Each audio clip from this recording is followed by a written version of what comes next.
social media has on people's mental health and their safety. And, you know, when you're on it all the time, we were talking, it's like you put the phone down, then you turn on a streaming service that needs the internet too. So you're constantly on it. The catch is that you kind of have to be we have to be tuned in, you know, with the news, everything that's happening. Every time I try to take a break from it, I feel like I'm missing out on things. And that's what people feel like. It's that feeling even at a young age. Catch-22.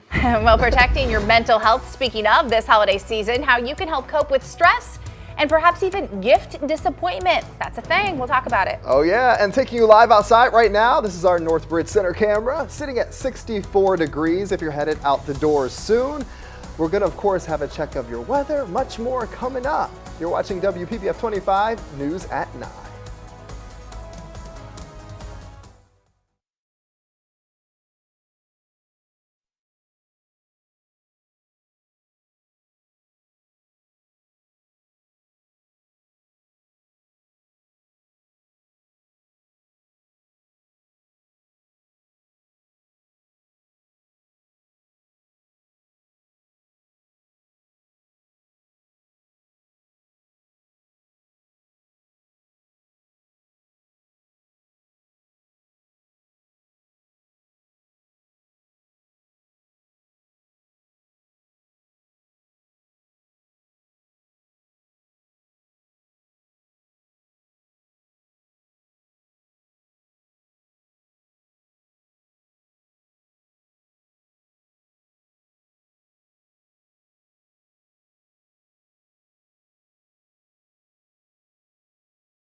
Well, the holidays are a busy time for families, which can make it sometimes the most stressful time of the year.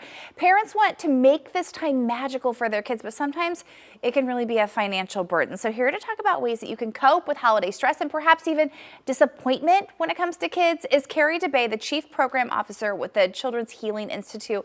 Thank you for being with us. We always talk about the happy stuff around the holidays, but sometimes the holidays can be hard for families, especially when it comes to that financial burden. So you get this list from your kid and you think, oh my gosh, you know, we can't make that work. So how do you handle that? Absolutely. Well, I think it's important that kids understand that there are limitations for holiday gifts, and having those conversations with them early is really important, and making sure that you're very clear and direct. Giving kids a maybe or I'll think about it, for them they hear a yes and they get very hopeful, which can lead to disappointment.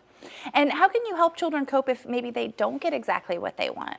Well, if they don't get exactly what they want, it's okay for them to be disappointed. It's a normal, natural feeling. So it's really important to acknowledge that and not try to talk them out of their feeling, to let them have it, to let them express it, but then maybe shift the perspective to find things that they're grateful for and gratitude and some joy in the giving or in other aspects of a holiday. And to maybe just talk about the meaning of the season, whatever that is for you. Yes, absolutely.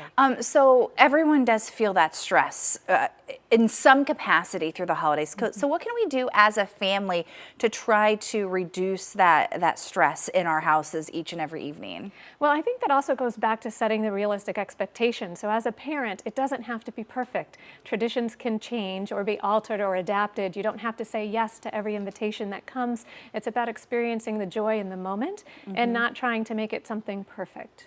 That's really good advice. Thank you so much. Anything else you'd like to add that people need to make sure they're aware of this holiday season? I think everybody just really needs to, like I said, have joy in the moment and be grateful for what they're experiencing now, because that's the best part of the holidays, is being together as a family. And I feel like there's so many free options out there. Going to look at Christmas lights, going to, you know, even downtown for Sandy Tree. There's so many fun things you can do that don't provide that financial burden. Or turning up the holiday music while you're doing chores in the house and dancing and singing. That's an evening thing in our house. All right, well, Yes. Thank you so much. Really good advice and good reminders. If you'd like to know more about just holiday stress,